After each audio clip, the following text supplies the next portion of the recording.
Let's talk about villager hunting. First off, you need to understand how villagers are chosen when you go to a Nook Miles island. But let's back up a second. You can only hunt for villagers when you have an empty plot. This means you either need to not have all 10 of your plots built, or you need to wait until one of your villagers moves out and then go hunting the day after they are quote-unquote in boxes. You can hunt as long as you have Nook Miles tickets. I personally get mine from treasure islands because I literally cannot be bothered to print them out every time. It takes so long. However, the process for choosing villagers on these islands is very interesting. What the game does is it will choose the species first and then the villager of that species. So this is why you may see Marina more often than you might find Raymond, because there are 4 octopi and there are like 23 cats or something. The only villagers you will not come across are the Sanrio villagers, as those are only available to invite via their amiibo cards. Also, if you have a villager in your move in or move out queue, which you can't see unless you hack your Switch, you won't come across them either. Unfortunately, this means that you might be hunting for hours upon hours, or even days upon days, assuming that you stay on the same actual day in your game where the plot is empty, for you to find your dreamy, or somebody that you actually want to take back to your island. The good news about this is you can come across some pretty interesting mystery islands while on these hunts. For example, I ended up landing on a few islands that had my sister fruit, which is cherries, meaning I was able to stock up on those and sell them for a bigger profit than my native, which is oranges, or use them for cooking. I also came across one of the finned fish islands. I think there's only one. I think there's like a big fish and a finned fish. I don't know. Those are only once per day that you can come across, and I spent my entire time fishing up finned fish to put in my storage and sell whenever CJ comes around next. If you just want to focus on villager hunting, this might be kind of monotonous, although it might be fun. You can make a bingo game out of it for yourself or invite others to play along with you. However, the core of villager hunting is simple. Get Nook Miles tickets. Go to mystery islands. Find a villager that you want. Also, if you happen to have a villager in your campsite on the day that a plot is empty, that villager will not be on a mystery island, as they are currently on your own island in the campsite. This also means that if you are fortunate enough to have a villager in your campsite on the day you have an empty plot, that they will just move into that empty plot, assuming you can get them to move in. They won't ask to kick out another villager because you'll have an empty plot. You can talk to the villagers on these mystery islands and ask them to move in, or if you don't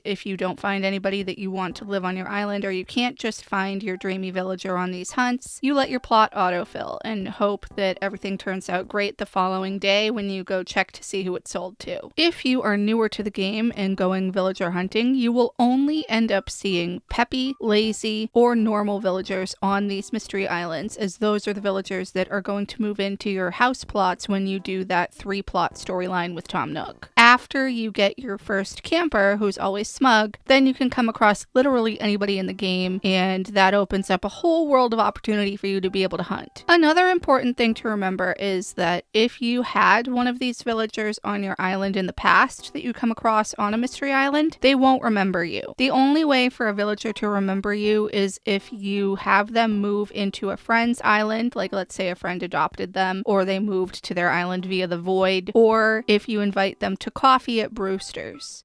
These villagers that you come across on the mystery island, for example, if you had Vivian previously, she moved out and you find her again on a mystery island, it is a copy of Vivian. It's not the Vivian that lived on your island specifically. It's a different instance of that villager, which is why they won't remember who you are, they won't have the custom catchphrase, and they will be wearing their default outfit and come with their default home. Also, if you do happen to move out a villager whose house you redid via the Happy Home Paradise DLC, their house will revert back to its default when it moves onto the new island. This happens either when you have somebody adopt your villager, or if they move via the void, which is essentially if you link up with other people in online or local play, they have the chance to receive your villagers when they have an empty plot, and vice versa. I've had plenty of villagers move into my island from other people that I've played with online, either from random strangers I didn't know when on treasure islands, or from my friends. A good friend of mine from college at one point point had Paolo living on her island. I don't know if he was her lazy starter or if he just so happened to move in randomly or what, but then he moved either to my island first or to my boyfriend's. I can't remember because this was in 2020. And then he moved either from my island to my boyfriend's island or from his island to mine. Either way, we all had that same exact instance of Paolo. And because of that, he remembered my friend and he remembered me when I went to go talk to him on my boyfriend's island. I'm pretty sure that he moved from her island to mine and then from mine to his. You might also get lucky and find that the villager that you were hunting for all that time but couldn't come across ended up moving in on your island, either via the queue or just by happenstance. I hope you're ready to go out and tackle these mystery islands, find your dreamy. I know it can take a long time. You can also use amiibos. I think I talked about this in my moving villagers video. Anyway, thank you all so much for watching. I really hope you enjoyed this. Please leave any comments, feedback, and suggestions down below and subscribe if you haven't already. I'll see you in the next one.